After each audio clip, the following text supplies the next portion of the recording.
जब आम आदमी पार्टी दिल्ली में पैदा हुई थी, हमने एक साल इन्होंने पैदा करवाई थी, हमने ही कराया। मैं जब पहले एसी चलाता था, मेरा बिल जो है 2200-2300 आता था। इनके दौर में वही 4500-4600। चलिए, मैं क्या होता है रोंदू, जब आप हारो तो इलेक्शन कमीशन ऑफ इंडिया खराब हो जाती है। देश के अंदर में नफरत की राजनीति करने वाली भारतीय जनता पार्टी जो कीचड़, ठग, कपने जैसी शब्दों का इस्तेमाल करती हो, उसको हटाना है। दोस्तों, दिल्ली में इलेक्शन तो हो गया, रिजल्ट भी आ गया, कौन जीता आप ये भी जान गए, लेकिन असली चीर-फाड़ तो और स्टार्ट हुआ है। जरा देखिए इस डिबेट में एक मौलाना आज सब पे भारी पड़ गया। ये वही मौलाना है जो कभी कांग्रेस के समर्थन में बाकी जितनी भी पार्टियां हैं बीजेपी को छोड़ करके उनके तारीफ पे कसीदे पढ़ते थे। इस बार इन्होंने ही इतना उधेरा है इन पार्टियों के, इन प्रवक्ताओं को देख के आप हैरान रह जाएंगे। इन्होंने एक बहुत बड़ी बात ये कह दी, ये मुसलमानों को अपना बपौती समझते थे। ऐसा कभी सोचा भी नहीं होगा। समाजवादी पार्टी के प्रवक्ता अरुण भदौरिया और कांग्रेस जो भी यहाँ बैठे हुए हैं, जो भी प्रवक्ता यहाँ पर बात कर रहे हैं, कभी कल्पना नहीं करी होगी कि बीजेपी वाले को छोड़ो, अब ये भी हमें उधेड़ने लगे हैं। देखिए इस डिबेट को देख के बहुत ही मजा आएगा, कैसे मौलाना बहुत बढ़िया से उधेड़ा है। और ऐसे वीडियो को आप चैनल को सब्सक्राइब कर दीजिए, वीडियो को लाइक कर दीजिए, क्योंकि वीडियो वाकई में बहुत इंटरेस्टिंग है। इलेक्शन कमीशन से कभी भी कोई गलती नहीं हो सकती। भले लोग पैसे बांटते रहें, इलेक्शन कमीशन के दफ्तर के बाहर साड़ियां बटे, इलेक्शन कमीशन को मतलब सवाल ही नहीं पूछने चाहिए। देश में अगर लोकतंत्र की हत्या हो रही है तो सबसे बड़ा देश प्रेमी पहले सवाल उठाएगा इलेक्शन कमीशन। आप क्या कर रहे थे? आप क्यों सो रहे थे? आपने क्या किया लोकतंत्र को बचाने के लिए? एक वोटर है जो आम आदमी पार्टी को वोट करता था, लेकिन इस बार नहीं करके आया। ये सबसे बड़ा ये आपको मैं एक चीज बता दूं, हाँ, पिछले दिल्ली के चुनाव में एक सेकंड आम आदमी पार्टी के फाउंडर मेंबर है भाई। बताइए क्या था आपका रिश्ता आम आदमी पार्टी? जब आम आदमी पार्टी दिल्ली में पैदा हुई थी, हमने एक साल इन्होंने पैदा करवाई थी, हमने ही कराया, हमने कराया उसका जापा हमने ही कराया। चलिए सब माने कि उन्होंने ही पैदा करवाया है। दूसरी बात सुनिए, देखिए मैं केवल इतना कहना चाहूंगा कि 2020 के चुनाव में भी 3% मुस्लिम्स के वोट बीजेपी को गए थे, तो 3% में शायद वो अपने आप को समझ ले। वो एक मिनट, आपने पिछले 10 सालों से दिल्ली की जनता को ठगा है। आप मुझे बताइए कहां नहीं ठगा आपने? सुनिए 2020 में अगर दिल्ली के लोगों ने जिताया है तो क्यों जिताया है? हमने दिल्ली के लोगों के लिए स्कूल बनाए, शानदार मोहल्ला क्लिनिक बनाए, मुफ्त बिजली दी, मुफ्त पानी दिया, महिलाओं को मुफ्त बस यात्रा दी, और आप कह रहे हैं कि कुछ नहीं काम किया, ठगा है। भाजपा के प्रवक्ता मत बनिए। सक्षम है, अच्छे प्रवक्ता हैं, उनको अपनी बात रखने दीजिए, उनका प्रवक्ता मत बनिए। नहीं, मैं प्रवक्ता नहीं बन रहा हूं, मैं सच्चाई बता रहा हूं। दिल्ली के अंदर आपने बिजली फ्री कर दी। आप मुझे बताइए, मैं जब पहले एसी चलाता था, मेरा बिल जो है 2200-2300 आता था। इनके दौर में वही 4500-4600। चलिए मैं आता हूं मुद्दे के ऊपर, इलेक्शन कमीशन के ऊपर गौरव भाटिया। एक सेकंड इलेक्शन कमीशन को लेकर देखिए, समाजवादी पार्टी ने जो कमेंट दिया और आम आदमी पार्टी जो कमेंट कर रही है, कांग्रेस जो कह रही है, इलेक्शन कमीशन पर बहुत सारे सवाल हैं, लोकतंत्र का सवाल है, इसलिए जवाब देना पड़ेगा गौरव। इलेक्शन कमीशन पे 2015-2020 ये चुनाव जीते, पंजाब जीते 2022 में, तब क्या ईवीएम ठीक थी? ये क्या होता है रोंदू, जब आप हारो तो इलेक्शन कमीशन ऑफ इंडिया खराब हो जाती है। दूसरी बात, आप बताइए, स्वाति मालीवाल पिटी, गलती उनकी है, विभव कुमार की नहीं है। यमुना मैली हो गई तो ये कह रहे हैं इसलिए मैली हो गई क्योंकि जहर हरियाणा मिला रहा है। इनसे कहिए प्रदूषण खराब है, कहते थे पंजाब की वजह से पंजाब में सरकार बन गई, तो अब कह रहे हैं पूरे उत्तर भारत की दिक्कत हो गई। ये क्या है व्यक्ति? ये व्यक्ति वो है जो काम नहीं करता, केवल बहानेबाजी करता है, और इसीलिए जनता इनको नकार रही है। आखिरकार जब भी कोई इलेक्शन के नतीजे आते हैं, रिजल्ट आते हैं, तो ईवीएम पर ठीकरा, चाहे महाराष्ट्र हो चाहे हरियाणा हो, मतलब अब तो आप कफन की तैयारी करके बैठे हुए हैं।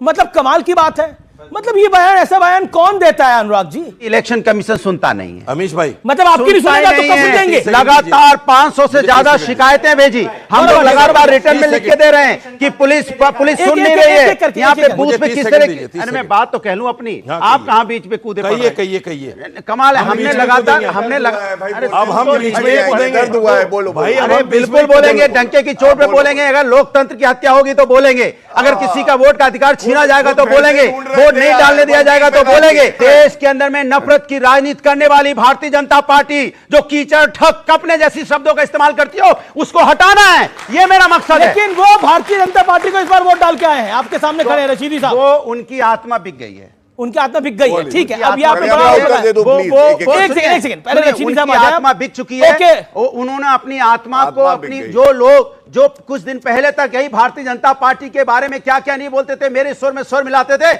आज वो भारतीय जनता पार्टी की बात कर रहे हैं। बिके हुए लोग हैं ये। बिक गई है, ये बिका हुआ आदमी आपको लग रहा है? आत्मा बिक ओके, गई है, जवाब क्या जवाब करें? जवाब जवाब। ओके रशीदी साहब, देखिए बिके हुए हैं आप ऐसा है, इनकी तिलमिलाहट इनके चेहरे से नजर आ रही है। जी।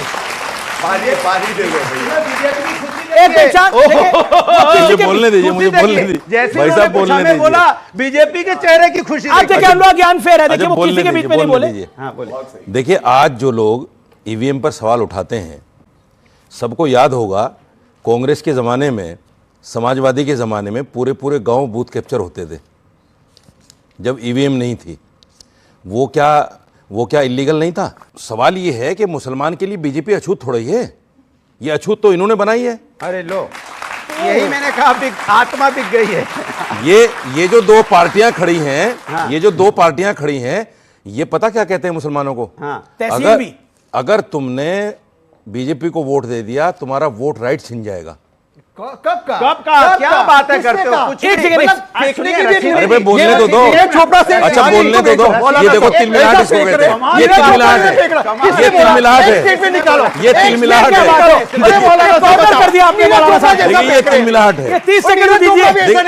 इसको कहते कह रहे हैं, आप फेंक रहे हैं, इसको कहते हैं, वो कह रहे हैं आप बिके हुए हैं, वो कह रहे हैं आप फेंक रहे हैं। अच्छा, एक सेकंड हम लपेट पाए। मैं डिबेट को रोक दूं क्या? दबाया जा रहा है। ओके ओके, हाँ मैं समझ रहा हूं। मैं मेरा निवेदन है एक इत्मीनान। अच्छा, मैं दोनों से- एक समाजवादी पार्टी का प्रवक्ता कह रहा है कि आप बिके हुए हैं, बिके हुए आदमी हैं आप। मैं नहीं कह रहा, वो कह रहे हैं। अच्छा। उसके बाद ये कह रहे हैं कि आप नीरज चोपड़ा से भी बड़ा भाला फेंक रहे हैं। ठीक है। आपको जिसको वोट देना ये तो दीजिए, आपका ये तो अधिकार है। अब लेट नहीं, हिम नहीं। स्पीक। आपका right है। ये आपके बीच में नहीं बोलते। अच्छा, वोट ये अनफेयर है, बोलिए। नीरज चोपड़ा देश की शान है जी। अगर वो भाला लंबा फेंकते हैं तो अच्छी बात है ना। ठीक है। ये उनको भी कहीं ना कहीं कम, उनको मुझसे कम करना चाहते हैं। वो तो देश की शान है, मुझसे कम करना चाहते हैं। उनको मुझसे नहीं, मुझसे कम करना चाहते हैं, उनको मुझसे कम करना चाहते हैं आप। वो मुझसे बड़े हैं, भाला फेंक कर देश की शान बढ़ा रहे हैं। मैं आप लोगों से ये कहना चाहता हूं, मुझे बताइए, आप किसकी शान बढ़ा रहे हैं? मुसलमान जो है, मुसलमान आप क्या चाहते हैं कि मुसलमान जो है आपकी बपोती है? इस देश का मुसलमान नागरिक हमेशा है, कांग्रेस को वोट करे, नागरिक है। मुसलमान आप हमेशा कैसी बातें समाजवादी करते को हैं? वोट करे। कौन किसकी क्यों करे भाई? बातें कर रहे हैं? क्यों करे? सब लोग यहाँ क्यों हिंदुस्तान करे के आम आदमी पार्टी को? मुझे बताइए क्यों करे? हम किसी के बिकाऊ थोड़े ही हैं, हम गुलाम थोड़े ही हैं। ये हिंदुस्तान आजाद है, मेरा संवैधानिक अधिकार है, मैं किसको वोट करूं?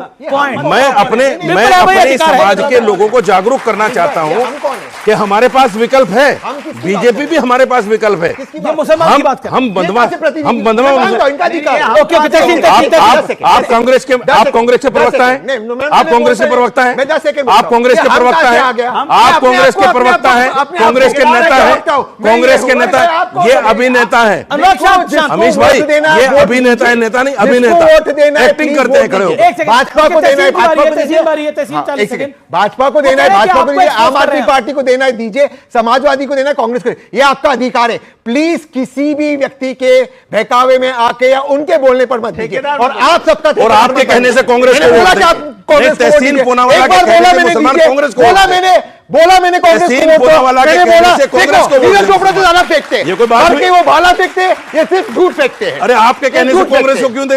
आपके कहने से कांग्रेस को क्यों दे? मैं क्या कह रहा हूँ, 7% मिल रहा है। ये कोई बात हुई? झंझट खत्म करो, काहे परेशान हो? साजिद दोस्तों, घमंड बड़ा खतरनाक होता है। आप घर में हो, बाहर हो, सोसाइटी में हो, समाज में कहीं भी हो, अहंकार जब अंदर आता है ना, तो उसका सत्यानाश तय है। और यही हुआ है दिल्ली में आम आदमी पार्टी का। बाकी आपकी वीडियो पे क्या राय है, कमेंट बताइएगा। मिलेंगे नए डिबेट में, तब तक के लिए धन्यवाद। जय हिंद, जय भारत।